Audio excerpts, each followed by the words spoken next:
Ngilmu kadigdayan itu adalah kemampuan mendayagunakan kekuatan otak dalam kapasitas lebih, kapasitas melebihi angger-angger.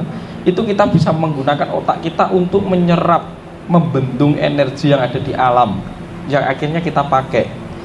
Dan jelas ketika Anda mengambil itu, Anda merusak proses keseimbangan. Nah, maka itu sering dicari kesaktian. Nah, kesaktian itu berarti apa? Ya gak apa-apa nek sekedar tahu. Tapi nek menjadi pelaku secara permanen, itu yang jadi masalah. Itu hanya bersifat temporari. Ya cukup diketahui saja. Karena sakti itu artinya pengetahuan. Pengetahuan itu belum dinamakan pemahaman. Karena orang tahu kalau belum memahami atau mengerti, berarti itu tidak tahu diri, Pak.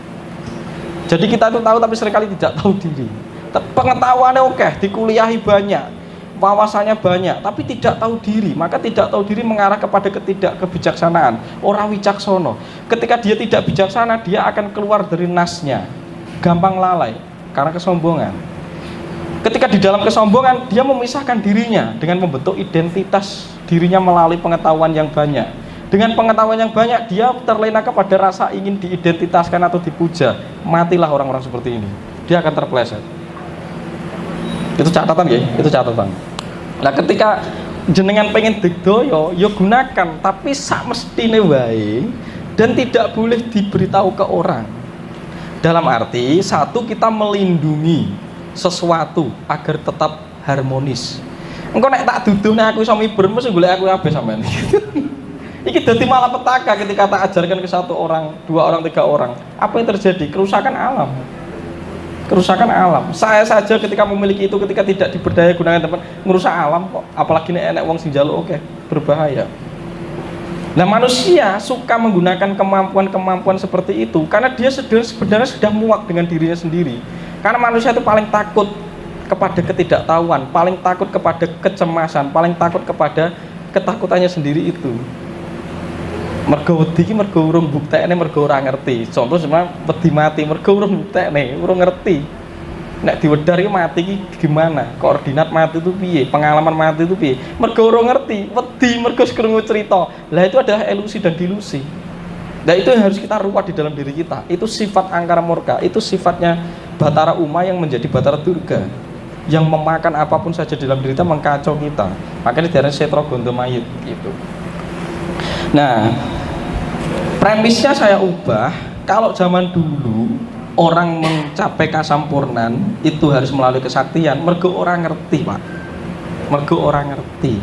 Lah saya ini sudah ngerti, lah nyapo sing itu dinggo, itu cukup diketahui saja. Dalam kapasitas tertentu, supernatural atau supranatural itu boleh dipakai, tapi jangan ambil yang mengakses dari alam. Gunakan yang kekuatan otak. Misalkan kekuatan supernatural itu untuk membentuk atensi energi untuk memecah sel kanker di dalam diri orang atau diri orang lain, atau membantu orang lain untuk mengaktifkan gennya agar dia menyembuhkan dirinya atau penyakitnya, boleh. Jadi wis jenenge nyantet wong loro yo leh. Dadi wong loro lorone sing disantet biar pecah. Oh gak malah wong waras sampean santet. Kalau Mas Hendra itu tadi. Itu jelas nyalahi struktur keseimbangan dan keharmonisan. Tuh kira-kira ngoten niku. Nah, kita tuh memang mempunyai kemampuan magis atau supranatural karena kita memiliki fungsi otak namanya alam bawah sadar. Kemampuan otak alam bawah sadar kita tuh canggih. Jenengan teko kene karena dipengaruhi bawah sadar, bukan sadar. Nyata jenengan nyopir numpak mobil karo jadu, mana ya iso teko kene. Itu karena alam bawah sadar. Nah, itu banyak mempengaruhi kehidupan kita 90%. Maka teknik meditasi itu memasuki alam yang lebih tinggi di dalam untuk mengelola alam sadar, bawah sadar, dan analisa. Itu adalah perangkat otak, memiliki fungsi 3 itu. Dan diri kita itu menjadi tidak sakti, tidak supernatural karena tidak menggunakan alam bawah sadar atau keyakinan itu. Karena kita hanya menggunakan alam analisa, prasangka. Alam analisa, ketika kita menganalisa dan berprasangka berlebihan, ora sakti sampean. Mergo stres mulai dewi. Oh, analisa itu boleh, analisa boleh, tapi nek melebihi kapasitas, stres dewi sampean. Aduh, sesuk ketemu iki, sesuk terus saya pikiran. Padahal ketakutan itu lahir dari analisa berlebihan. Ketakutan lahir ketidaktahuan. Maka ketika ketakutan itu energinya membendung Anda, mesti gak waras, Pak. Nyapa-nyapa sampai itu tidak titis, tidak tatas, tidak tuntas. Target hidup Anda itu mesti oke nyelewengi daripada berhasilnya. Kira-kira gitu. Nah, kenapa ilmu kasampurnan itu paling diutamakan? Mergo ki ilmu selamat. Selamat ki sampurno. Selamat itu uang ngerti, uang paham bagaimana bisa menavigasi hidupnya, mengelola apa yang sudah tersediakan dalam hidup. Orang malah ngerusai, gitu loh ya. Yok tahu menggunakan daya perusak dalam kapasitas tertentu. Karena gunung ini meledos untuk menciptakan tanah yang subur. Itu sirkulasi. Tapi nek melebihi dari energi perusak itu melebihi dari kapasitas, itu destruktifnya tinggi, itu jenenge kiamat atau maha pralaya. Tidak boleh. Diri Anda itu memiliki energi destruktif melebihi kapasitas Anda, itu stres, depresi. Tubuh akan memprogram dirinya untuk rusak. Penyakit mesti timbul. Karena gen kita melemah. Gen kita memancarkan kode beracun, kode negatif, dan itu dalam akumulasi tinggi loro sampai sakit. Makanya sak mestine wae njupuk sing sak madya bagi orang Jawa. Sak madya itu sesuai takaran. Maka ilmu itu yang paling tertinggi hakikatnya adalah ilmu kasampurnan. Karena itu ilmu meruat. Yo merawat, yo ngeruat. Ngeruat itu memutus, menghancurkan yang sudah tidak dipergunakan untuk kelanjutan evolusi. Merawat itu menjaga keseimbangan. Wes loro kuwi sing tinggu. Tidak usah yang lain-lain. Kira nonton nggih? Lah mergo sampean tak ceritane aku pernah ngeblung iso ngene lah melu-melu pengen duwe aji-ajian kayak apa sudah tidak relevan itu digunakan. Aku saja sih ngerti sudah enggak tak pakai kok. Mantranya ada itu sebagai kekayaan niskala. Itu engko nek kepepet nek waya perang. Tapi saya menutup ini karena saya di hati saya tidak lagi berikrar untuk perang. Karena peperangan sekarang harus berbeda dengan peperangan zaman dulu. Peperangan zaman dulu tuh masih melibatkan aspek energi dalam bentuk destruktif dan fisik. Sekarang perangnya diperbaharui karo Pak Karno jadi diplomasi. Jadi yang sekarang dikembangkan itu kesadaran dan proses berpikir yang tepat saja. Perang saiki diplomasi wae. Perang among-kinemongan biar ramah terhadap lingkungan kita. Engko nek pertumpahan darah terus cilaka. Sampai arep mengakses ilmu kawruh iki dadak tirakat kayak Sunan Kalijaga 3 tahun setengah. Lah saiki dimenakne mergo jagatnya itu sudah semakin bertumbuh. Cukup yang semangat. Zaman biyen poso 40 dina saiki di wis dina lah apa Senin Kamis tok kan wis penak karena alam wis mengikuti ritme. Zaman biyen pejuang-pejuang itu untuk mendownloadkan itu sangat berat, enak topo tahunan dan lain sebagainya. Karena alamnya lagi kesadarannya rendah, makanya di-download atau ditimba itu sulit. Sumure jeru, kekeringan karena tirta pawirtane telembes ning isor. Seiring kesadarannya isinya konflik dan pertumpahan darah turun. Nah sekarang evolusi bumi itu menaiki kesadarannya alam kita. Dan seiring itulah ini yang disebut kebangkitan. Ayo kita jemput. Kita menaikkan level kesadaran, alam kita sudah mendukung. Kita akses untuk semakin lebih kepada tataran yang tinggi. Gitu ya kira-kira. Jadi aja dijupuki kekuatannya, jupuki kadigdayan nanti malah merusak keseimbangan. Tuh. Metune kok nek wis kepepet, alam itu akan berteman menyediakan Anda karena alam itu tidak lepas dari Anda. Ketika Anda itu menjalani laku hidup, ada sesuatu yang membuat diri Anda tergoncang dan terganggu dan itu bukan momentum yang tepat, alam itu akan menyeimbangkan Anda. Karena Anda itu bersahabat dengan alam, Anda bersahabat dengan para danyang dan dahyang atau sang hyang tadi. Ketika ning dalan itu Anda dijaga oleh alam. Arti tebrak motor itu hinggir nih, sret. Makanya itu namanya berkomunikasi dengan entitas. Saya misalnya ke sini, enek perampok arep mateni aku, arep ngerampok aku, karo danyang dileh. Tiba-tiba aku blet nguyuh dhek gak ketemu aku. Berarti kan mujur gitu kan. Jadi itu ilmu selamat. Pentingnya selamat. Lah nek sampean itu memprogram diri Anda untuk perang, duwe kesekten oke musuh. Percaya saya. Karena secara tidak langsung alam bawah sadar Anda itu berikrar untuk memperbanyak musuh, untuk menunjukkan, menegaskan karakter kesaktian Anda. Akhirnya adigang sampai ini malah memprogram musuh datang. Akhirnya wong rumangsa iso musuh akeh dimusuhi wong. Karena di dalam hati kecilnya memprogram untuk menegaskan karakternya. Aku ke sekti, diarani sekti kudu enek sing ngarani, ya kudu digolekne musuh. Lah nek sampean sik pengen kuwi monggo tak dudu dalane. Tapi saya nyatakan jangan dipakai itu. Ya contohnya kasus sekarang, Mas Udin itu ya akhirnya akeh musuh toh. Karena dia merasa dirinya bisa, ojo rumangsa iso. Nanti untuk menegaskan kabiksanmu itu sama alam dikirim terus.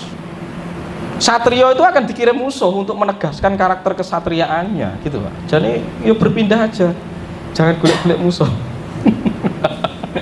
Lah musuhnya mbok undang dewi. Terus itu ya cukup ya, niku nggih. Terus ini apa fenomena ponari, ponasri. Itu energi apa?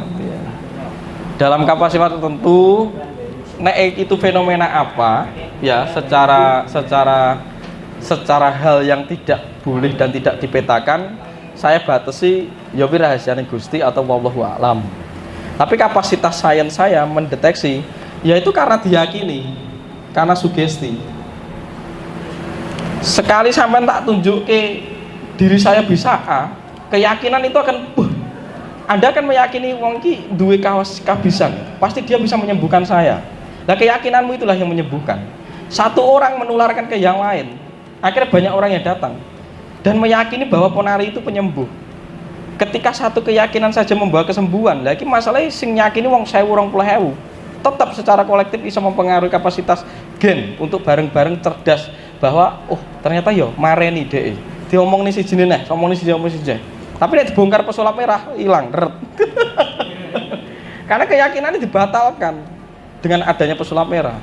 Makanya kemarin Gus Samsudin itu posisinya bukan dia yang penyembuh, karena yang meyakini ke sana ada beberapa orang yang sembuh. Berarti bukan Gus Samsudin penyembuhnya. Orang yang datang sebagai pasien ini loh yang menyembuhkan dirinya, karena dia menggunakan keyakinannya, dan keyakinan akan mempengaruhi kekuatan gen. Gen itu akan membentuk dirinya, menciptakan sel baru untuk memperbarui struktur sel dan akhirnya menjadi penyembuh atas dirinya sendiri atau self healing. Tuh. Kira-kira ngoten. Nggih. Lah akhirnya jelalah pesulap merah teko modar, akhirnya sing wong iso mulai yakin malah gak yakin. Nah, ketidakyakinan itulah yang mengkacau si pasien. Aduh, sing gaene tak gunakan bersandar untuk memperkuat keyakinanku terus hilang gitu. Akhirnya keloron nah. Berarti dalam poin positif negatif ya mungkin Gus Samsudin ada dharmanya gitu. Karena sebagian orang dalam proses tertentu karena yakin Gus Samsudin itu penyembuh ya mari. Berarti manfaatnya ya kuwi. Terlepas dari dia menipu soal harga dan lain sebagainya ya dhewe meneh. Gitu loh. Kalau jenengan ke dokter, apakah itu gara-gara si dokter? Tidak, karena Anda meyakini dokter itu wah menggunakan SOP, operasi di Singapura kelas mahal. Biasanya keyakinan sampai dewi. Alatnya canggih, gitu ya. Makanya kan harus ada tipu belief system untuk memprogram ulang pikiran kita. Misalnya jenengan ini tak tepuk-tepuk, waras, sebenarnya yakin dengan tepuan saya tak hapusi, mari sampean, karena sampean yakin bahwa tepuan saya memedarkan energi. Anda yang memprogram diri Anda sembuh. Sama nih nggone medis. Mergo wonge bayar wis larang, digambare wah ini pengobatan canggih dengan teknologi baru, bedah yang ramah lingkungan, teknologi tinggi bla bla. Anda meyakini itu. 70% kesembuhan aja didukung itu, bukan proses medis ya. Lah sing dukun padha kan gitu. Makanya nek aku ngomong si dukun ini mesake gitu. Nek si dokter sudah ngomong dengan SOP, maaf ya Pak Bu, kita sudah berusaha dengan standar medis, sudah tidak bisa menolong dan Tuhan berkata lain, wis selesai. Nek dukun teko akhirat dikiter Pak, diburu Pak. Dah. Oke, satu lagi. Aduh, bolong kelosone. Ya. Saya mengalami fenomena dewa ruci Mas. Delok wayang aku ya pernah kok ngalami. Ya terus? Ya. Jadi akhirnya munculnya satu kesadaran, kemampuan untuk bicara dengan diri sendiri. Nah, kemudian kadang kita kan dibuat pusing karena informasi kan muncul tanpa disadari, sehingga ada kekhawatiran barangkali ada pihak itu mempengaruhi, sehingga akses itu saya tutup. Tapi pada saat tertentu itu akan bicara sendiri. Contoh seperti kemarin aja pada saat saya tanya, dia menjawab. Nah, selama ini saya belum tahu siapakah dia sebetulnya. Ya. Jadi walaupun proses itu ada, lalu kemudian saya bisa komunikasi dengan diri saya yang ada di dalam. Kemudian saya belum tahu itu sebenarnya siapa, apakah guru sejati atau apa, atau korin.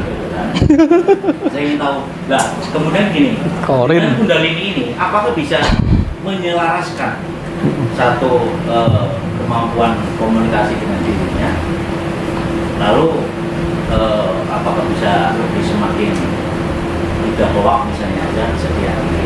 Iya. Itu Mas. Betul.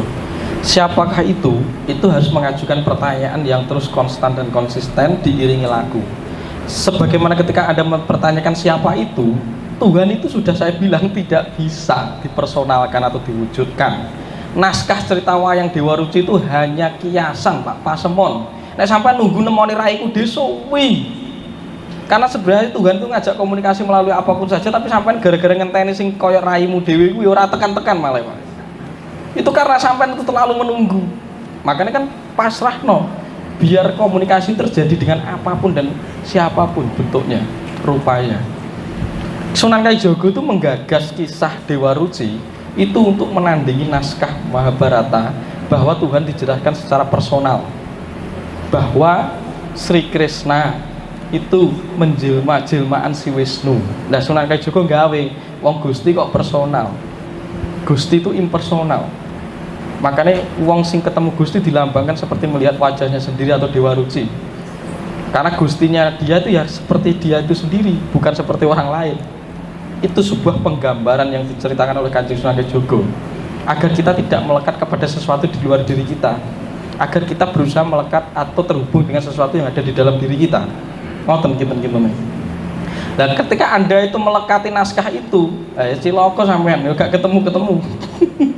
Karena Anda dengan pikiran memaksa idealitas bahwa nek ketemu Tuhan itu digambarnya kayak Dewa Ruci kuwi.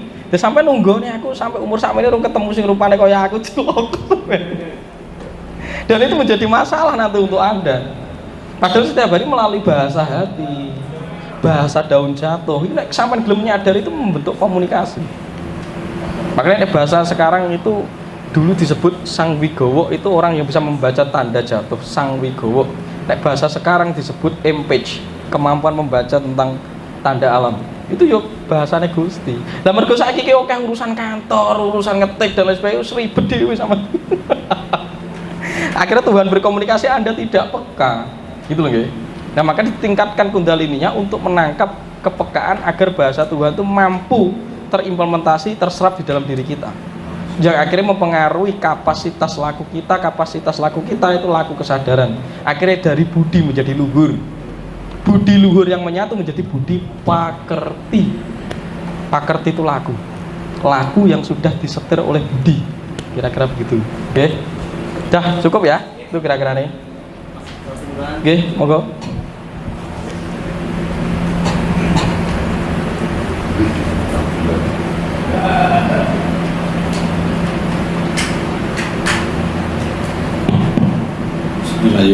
Satu lagi mohon maaf, yang dimaksud karma pada umumnya beredar dan pengetahuan saya kemarin adalah hukum sebab akibat.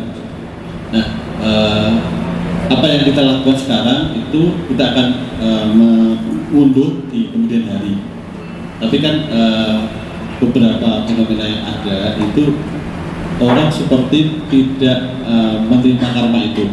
Contohnya saya pernah bertanya sama seseorang, apakah kita pasti menerima buah perbuatan kita di kemudian hari ya? Gitu. Contohnya misalkan ada seorang laki-laki meninggalkan istrinya. Gitu. Kalau kepercayaan orang Jawa, kok kualat gitu. Tapi justru ada fenomena yang kehidupannya malah berkelimpahan. Nah itu saya cocokkan dengan YouTube-nya jaringan yang kenapa orang jahat bisa sukses gitu yang kemarin. Karena jaringan jawab kemarin karena terus akhirnya tapi jangan memotivasi Anda jadi penjahat loh ya. Bukan ya. Karena memang yang dicari itu kan gitu. Yeah. Nah dia dalam kehidupannya mungkin tidak bisa cari ketenangan dan lain-lainnya. Nah kalau seperti yang tadi saya sampaikan, apakah sebenarnya bentuk karma sebab akibat itu bagaimana sih Mas itu? Kenapa bisa malah yang seperti ini seolah-olah terlihat berkelimpahan? Apakah selalu ada itu?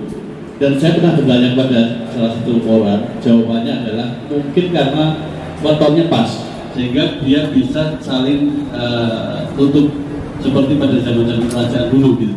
Raja cari istri untuk menutupi kekurangan-kekurangannya dia. Mungkin bisa jelaskan Mas. Sebelum lanjut. Oke, suwun. Ya, ini apakah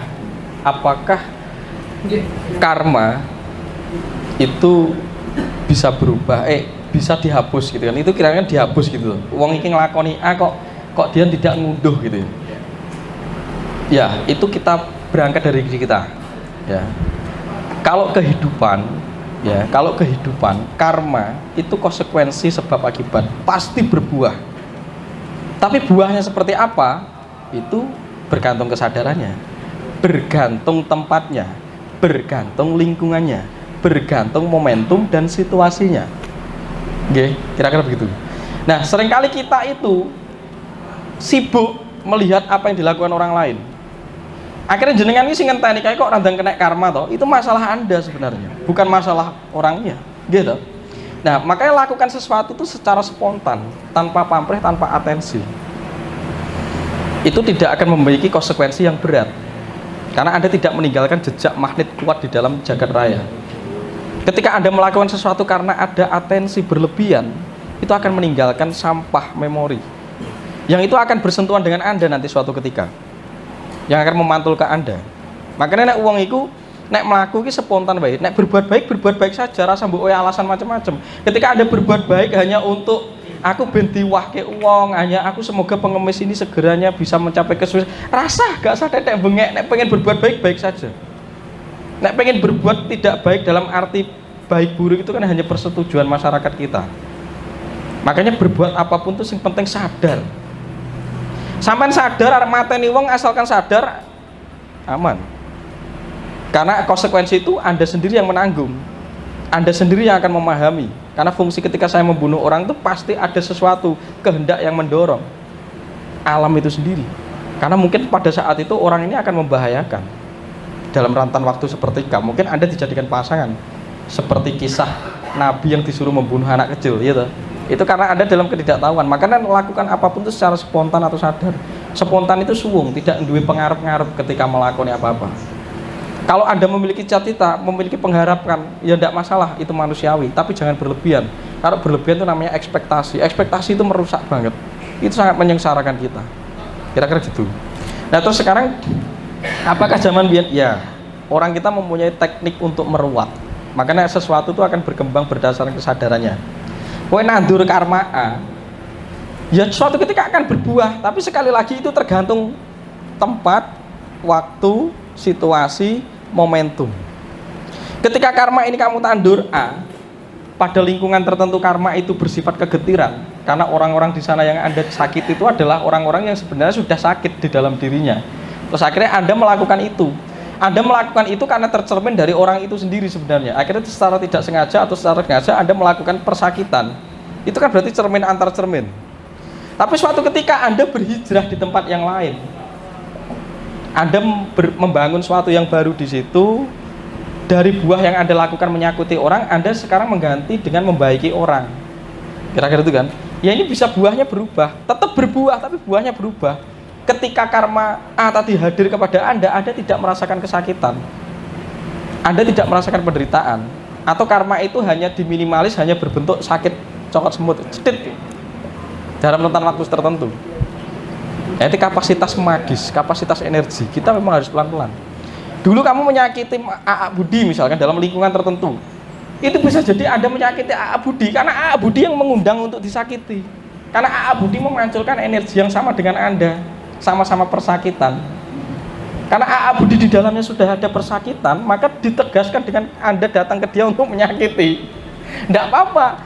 Ketika Anda datang ke A.A. Budi untuk menyakiti A.A. Budi, itu adalah pesan dari semesta untuk mengingatkan A.A. Budi, jangan lama-lama menyimpan persakitan. Kira-kira begitu. Nah, ketika nanti Anda berpindah tempat, berpindah ruang, berpindah waktu, kapasitas dari A.A. Budi ini tetap berbuah ke Anda, tapi dalam bentuk suasana keadaan yang berbeda.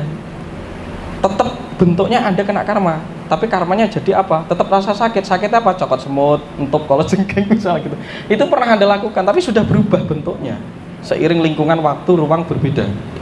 Tapi karmanya tetap terjadi. Tapi karma tidak mengembang, karma bisa mengembang atau malah mengempis. Karma itu menjadi lebih mengembang ketika Anda tidak sadar, karena Anda masuk kepada lingkungan yang negatif. Soal loro lagi, karma akan lebih mengembang untuk menyakiti Anda. Tapi ketika Anda dengan kesadaran mengarahkan laku Anda kepada tindakan yang lebih berfrekuensi tinggi atau positif, karma mengempis, tapi karma tetap terjadi. Ruang sakitnya berkurang, ruang penderitaannya berkurang. Kira-kira gitu. Mudeng nggak kira-kira? Angel ngomong soal karma itu. Angel-angel gampang kan, itu barang jelimet.